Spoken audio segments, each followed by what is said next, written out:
All right. Hello. Good afternoon, everyone. Hope you enjoyed your day off yesterday. The Secretary General spoke at the St. Petersburg International Economic Forum in Russia today, and he drew attention to the need to implement the Sustainable Development Goals and achieve Agenda 2030, noting that there are several factors, including slowing economic growth and trade conflicts, that are obstacles to realizing those goals. He underscored the need to provide education to prepare people better for the jobs of the future, saying that we need to base things on lifelong learning, and we need to create a new generation of safety nets for many people who have difficulties adapting. And he added that climate change is a major threat to us all and a major limitation to our capacity to deliver in relation to the goals. The Secretary General is traveling to Moscow from St. Petersburg, where tomorrow he will meet with President Vladimir Putin before heading back to New York over the weekend. The Deputy Emergency Relief Coordinator, Ursula Muller, has wrapped up a 3-day visit to Madagascar, calling for urgent action to tackle climate change and for increased investment to help the country address acute humanitarian needs as well as their root causes.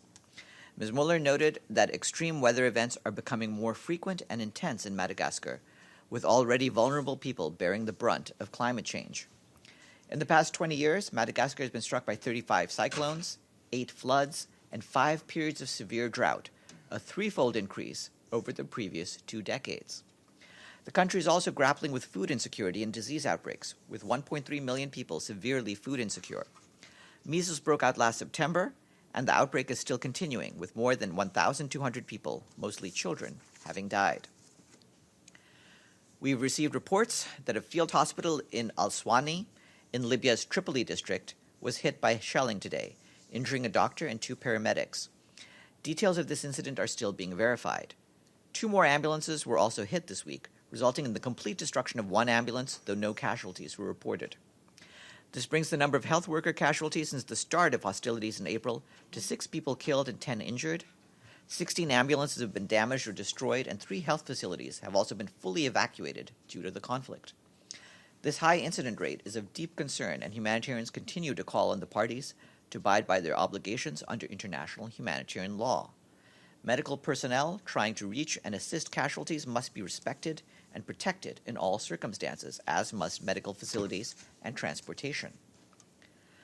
The Emergency Relief Coordinator, Mark Lowcock, yesterday allocated $45 million from the Central Emergency Response Fund, or CERF, to help people in Somalia, Ethiopia, and Kenya facing food shortages following another season of low rainfall and drought. The bulk of the funds, $30 million, will go to Somalia, where 2.2 million people may face acute food insecurity by September, marking a 40% jump from January. Mr. Lowcock noted that it was forecast that Somalia would have an average rainy season this year, but it has turned out to be the driest on record in nearly 4 decades. With drought still a repeated weather phenomenon across the Horn of Africa, the Emergency Relief Coordinator has been calling for more systematic early action, including the release of funds based on early warnings. You can read more about this in a press release online. Our humanitarian colleagues are concerned about the impact on people's livelihoods that dozens of incidents of farmland being set on fire may have. Nearly 50 cases of presumed arson have been reported since May, mostly in Salah al-Din, Nineveh, Kirkuk, and Diyala. In Nineveh's Sinjar district alone, thousands of acres of wheat fields have been burned this week, destroying the main source of income for several hundred families who had previously been displaced by the conflict with Daesh. That group has claimed responsibility for some of the fires. Authorities are facing difficulties extinguishing the fires due to the scope of the fires, coupled with high winds and hot weather conditions. In a new report, the World Health Organization today said that there are more than 1 million new cases of curable, sexually transmitted infections among people aged 15 to 49 years. This amounts to more than 376 million new cases annually of 4 infections: chlamydia, gonorrhea, trichomoniasis, and syphilis.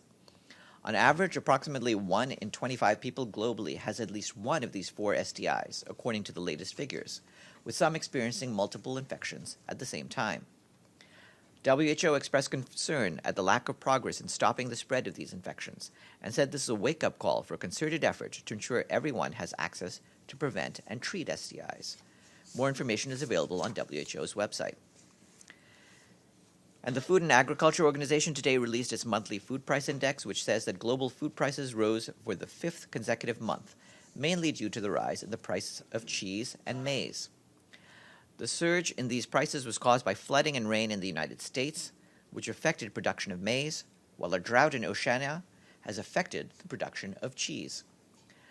The index averaged 172.4 points overall in May, up by 1.2% from April. More information is available on FAO's website. And we say thanks to our friends in Kingstown, St. Vincent and the Grenadines, for that member state's full payment to this year's budget. This takes us to 103 member states. And after I'm done, you'll hear from Monica Villela-Grayley.